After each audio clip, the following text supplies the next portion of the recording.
Okay, so it's been about a month since Zillow stopped their Zillow offers program.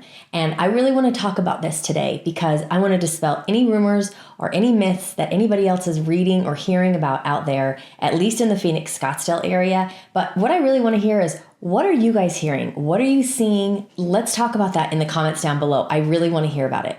So I talked about this in another video that whenever Zillow is going to do anything new, Phoenix seems to be like one of their guinea pig areas. And the Zillow offer program was not any different. This is one of the places that they started it first. So when they first started it, they kept the model pretty simple. Pretty much the same places that they would buy, the same price points that they would buy, same condition of the homes that they would buy, and then they would give it out to real estate agents here locally to then sell for them. But it was very small. They weren't doing a ton. They were just kind of getting it started. And then the market shift and more iBuyers came into the market. And so there was more competition. And that is when they really started to ramp up and increase not only the number of homes that they purchased, but the price point that they were purchasing these homes.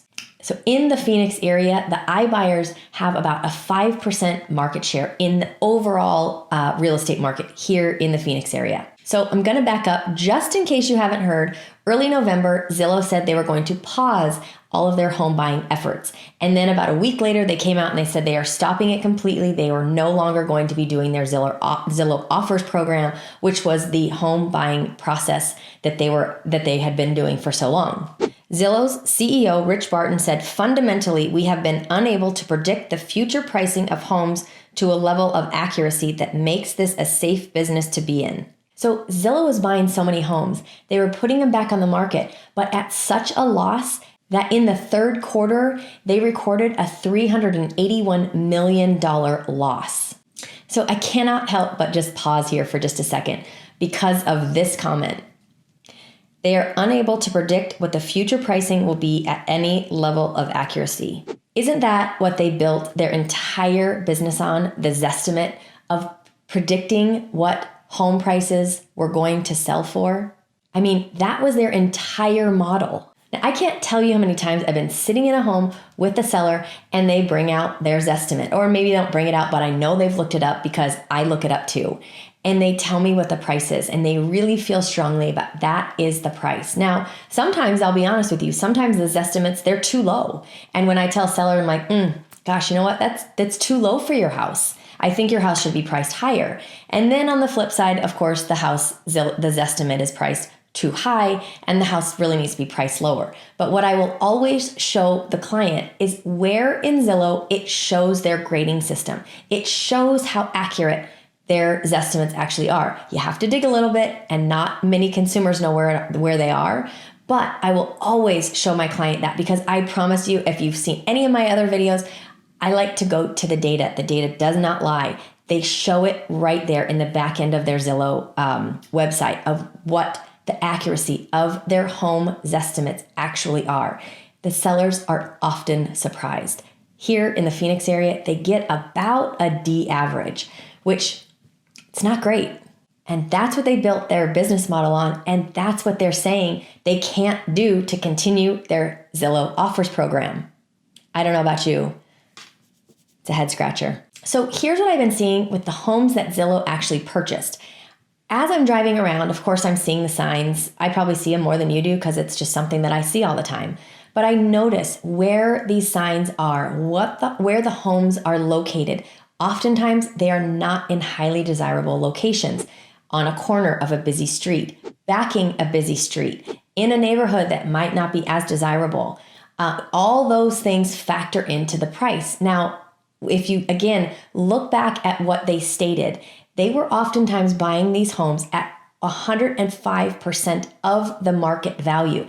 They're now having to sell them at a loss because if everybody hears it, location, location, location. They were not paying attention to making sure the homes that they were purchasing were in the best locations with all of the things that buyers were looking for.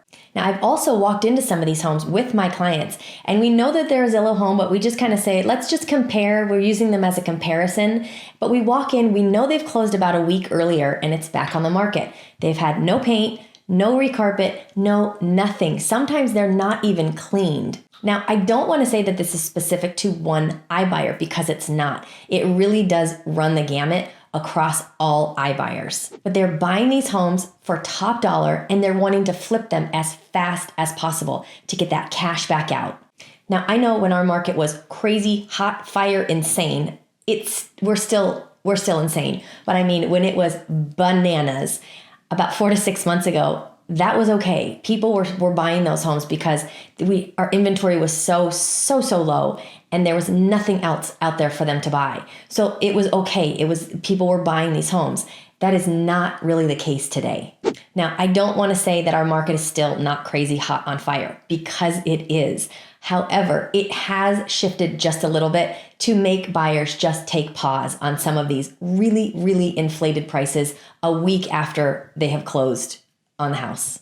Now, I've heard some buyers have conversations and they've said, gosh, you know what? I can't believe this. This is ridiculous. We missed out on those homes. We missed out on the opportunity to even buy those homes.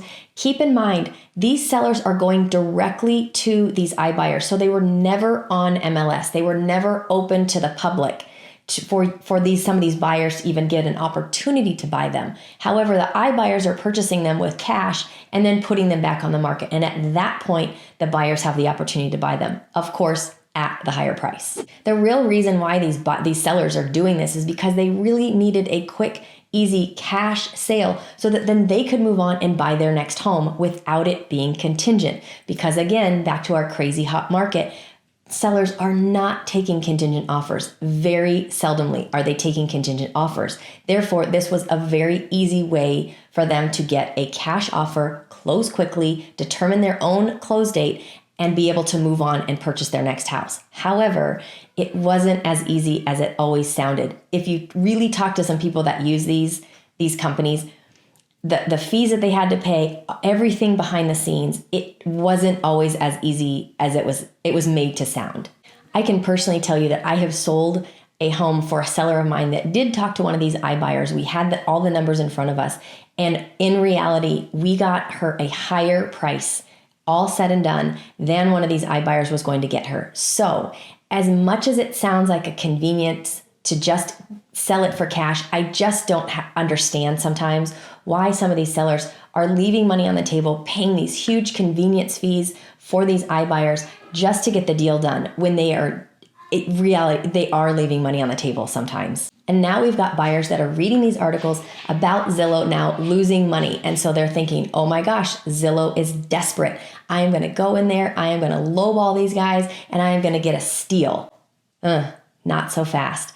So are they selling for less money than they purchased? Yes. Right now, they're averaging about 6.2% less than the purchase price. Is that significant? I think it kind of is. But the reality also is that Zillow is out there looking for institutional big buyers to sell some of these homes to these companies to turn them into rentals. And that is where they're going to continue to make money. That is where they're really putting a lot of effort so that they don't lose 6.2% on hundreds and hundreds of homes, which will significantly reduce their profit. I just want to caution people. Zillow is the one that right now, from all the data that we found, it's 6.2% lower. Not all iBuyers are. In fact, a lot of iBuyers who really watch the market and they actually pulled back sooner than Zillow and they reduced their purchase price of what they were purchasing. They reduced the amount of homes that they were buying. They are actually selling at a 1% increase of what they actually purchased for. So they are still making money, although their margins are very tight. For buyers that are wanting to go after some of these homes that are owned by iBuyers, or maybe it's just the home that you fell in love with, just get ready for less than stellar service. And please don't blame your real estate agent because I promise you they will be doing everything they can to get you answers. But in a Los Angeles Times article, there was a buyer that was interviewed and they said that their service was absolutely terrible. They were assigned to a point person that never responded. They would have to call the general line and just get connected to anybody on the phone, have to explain the whole thing. It was really not a great process. When you are buying your most expensive asset, it sounds less than ideal and much less than stress-free. Now, I can completely understand why sellers would want to sell their home for cash without people walking through their house all times of the day and just make it as easy as possible. What I have a hard time understanding is leaving money on the table and paying really high convenience fees and having less than stellar service. So there are still iBuyers out there, but what they've done is they've pulled back a little bit. They have decreased the number of homes that they're buying. They have also decreased the purchase price that they are looking at purchasing. So there are still iBuyers that are out there, but they've just watched the market and they've shifted with that market. One of the other things that I've started to notice that these iBuyers are doing is they are all starting to come to the real estate agents because they realize that they need us to get deals done. When Zillow actually stopped buying homes, the CEO came out and they said that we realize that buying and selling homes is a very personalized experience and it requires people. Yeah, it requires people to get these things done. So tell me, what are you seeing in your areas? Are you seeing Zillow completely cut their prices? Are you seeing homes sit on the market? Tell me, I really want to know what you guys are seeing. If you have any questions at all about this, I am keeping my eye very closely on this for the Phoenix Scottsdale area. I mean, some areas I will tell you just are not being affected by this at all because just the price points are too high. But some of the other areas, you really do see a lot of these homes sitting on the market. So tell me, what are you seeing? If you've got questions, call me, email me, text me, post a comment down below. Don't forget to like this and subscribe. I thank you for watching and I'll see you next time.